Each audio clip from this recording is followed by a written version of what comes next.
6 గ్యారంటీలు అమలు చేస్తామని చెప్పి ప్రజలను కాంగ్రెస్ మోసం చేసిందని మాజీ ఎమ్మెల్యే చంటి క్రాంతి కిరణ్, గాలి అనిల్ కుమార్ విమర్శించారు. 4 నెలల వ్యవధిలోనే కాంగ్రెస్ పరిపాలన ప్రజలకు అర్థమైందన్నారు.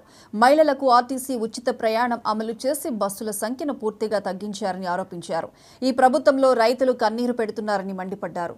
ఆందోళ్ మాజీ ఎమ్మెల్యే చంటి క్రాంతి కిరణ్తో కలిసి గాలి అనిల్ కుమార్ ఎన్నికల ప్రచారం నిర్వహించారు.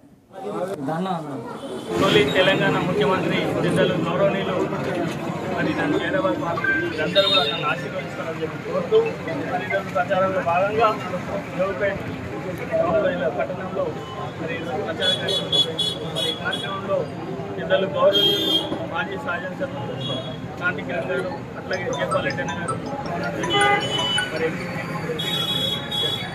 అందరికీ పేరు పేరున నా యొక్క ధన్యవాదాలు తెలియజేస్తూ మరి ఈరోజు రెండు పార్టీల బీజేపీ కాంగ్రెస్ వాళ్ళని వ్యవహార శైలి ఇప్పటికే మీ అందరికీ కూడా తెలిసిపోయింది. ప్రజలందరికీ 4 నెలల్లో కాంగ్రెస్ అంటే ఏంటనేది తెలిసిపోయింది. మరి 10 సంవత్సరాలలో టీఆర్ఎస్ ప్రభుత్వం 10 సంవత్సరాలు లేని వ్యతిరేకత 4 నెలల్లో వ్యతిరేకత వచ్చింది.